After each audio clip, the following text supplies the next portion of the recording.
Hello, sports fans, sports bettors, and YouTube Nation. John here with Ricket Picks. If you are new to my page, welcome to daily sports betting advice. I try to pick the best games I can from all kinds of sports and cash the most tickets. Split day to day, we went 2-2, 0-1 in soccer. We lost our hockey pick. We won our NCAA football pick, Michigan State, and we won our NBA pick. Milwaukee Bucks had a -11. Game went down to -7 by game time, and the Milwaukee Bucks blew them out. I think it was like 112-86 or something. Final score 120 something. 86. Yeah, they won. They covered handily. No problems there. So still split 2-2. Lost a little bit of juice on the day, but we're gonna get it back this weekend. Got a big weekend. Got a lot of good games. Got a lot of fun games. Got a lot of meaningful games this weekend. Some we will touch, some we will not. That's just how it is. If I'm not comfortable with the game, I'm not going to touch it. Not even with a 39.5-foot pole. But I do have a game, Sunday Night Football. Free NFL pick right now between the San Francisco 49ers and the Seattle Seahawks. The 49ers come into this game 12-3 on the season, 6-1 on the road. San Francisco is averaging 30.2 points per game, 234.87 passing yards, and 145.13 rushing yards. Seattle comes into this game 11-4 on the season, 4-3 at home. Playing at home has been their weak spot this year so far. The Seahawks are averaging 25.6 points per game, 237.93 passing yards, 138.47 rushing yards. Russell Wilson has done great protecting the ball this year for the Seahawks. He has 29 touchdowns and only 5 interceptions. The Seahawks have recently signed running backs Turbin and Lynch for the remainder of the season, as misfortune has struck the team with Chris Carson, C.J. Prosise, and Rashad Penny going down with injuries. I mean, talk about losing all of your running backs at once. Boom. I mean, Prosise has been hurt for a while, but Penny and then Carson back to back. That's a stinger right there. Travis Horner he's the next man up. He's been with the team.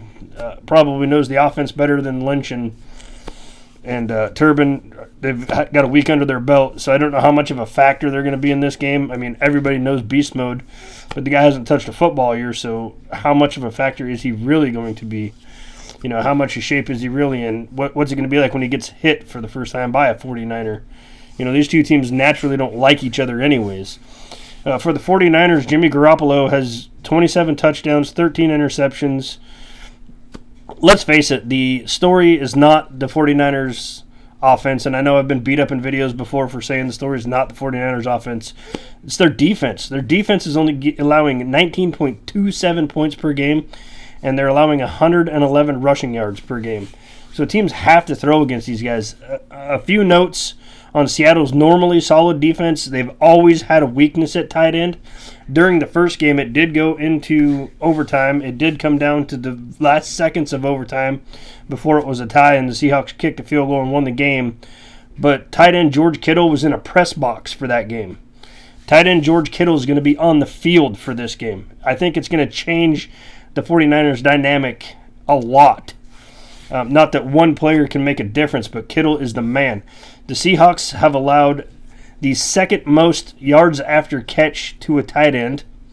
They have allowed the most yards after catch to a tight end. They have allowed the second most receiving yards on the season as a defense. So this isn't looking good for them on the defensive side. The 49ers seemingly have great receivers. They have a running back by committee, and all three of them are pretty solid. Matt Wilson Jr., Matt Breida, and they got a ton, just a ton that can do damage.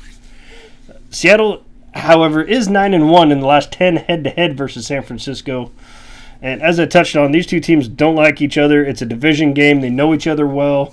They know what everybody's going to bring. Everybody knows what this game means. The winner of this game wins the division. If San Francisco wins, it could mean home field advantage. It will mean home field advantage. If they lose and the Seahawks win and the Packers win, it could be home field advantage for the Packers. The Saints are in that mix. There's still a lot of seeding and playoff determinations from this game, and it's going to come down to we're not going to know until this game's over where some of these chips fall. And it's, ironically, it's one of the best games on the slate for Sunday. It's one of the most meaningful games on the slate for Sunday, and it's the last game of Week 17. I mean, it's the end all of the regular football season. I'm going to try to choke this out because you guys all know how I kind of feel about the 49ers if you've watched my previous videos. But your official Ricketts paw pick for Sunday Night Football is the San Francisco 49ers minus 3.5 for a half-unit play. I'm going to go wash my mouth out with soap for saying that now. But anyways, guys, thank you for watching this video. Truly do appreciate it. Everybody, have fun watching sports this weekend. It's a great loaded weekend. I'm going to be a little nervous tomorrow night with my Buckeyes playing. It is what it is. It's game time. It's go time. Have a great weekend, everybody. Thanks for watching this video. Good luck with your bets.